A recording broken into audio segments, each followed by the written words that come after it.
Si LeBron James with 26.7 rebounds at 11 assists na sinusundan ni Rui Hachimura with 17 points at Luka Doncic 14 points.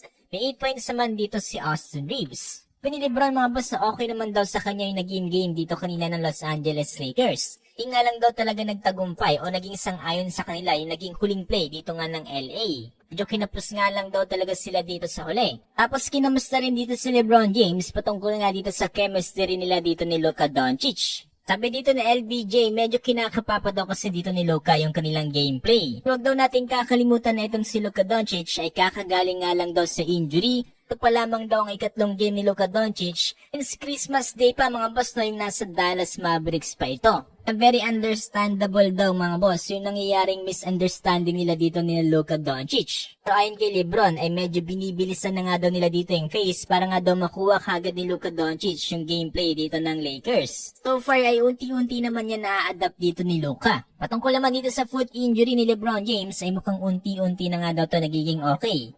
Unti-unti pa rin daw tong ini-evaluate ito nga ni Coach JJ Redick. Hindi naman nalalayo dyan ang sinabi ni Luka Doncic na nag-a-adjust pa nga daw siya dito nga sa game ng Los Angeles Lakers. Pag medyo rusty pa nga daw siya, ika niya. Di pa nga dito ni Luka, I've never missed this much time, so this is something new to me. Very understandable naman talaga para kay Luka Doncic dahil grabe nga naman kasi yung nangyari sa kanya. Napaka-unexpected talaga yung pag-alis niya sa Dallas Mavericks, tapos galing pa siya sa injury, tapos ngayon bago na naman yung system ng kanyang aaralin.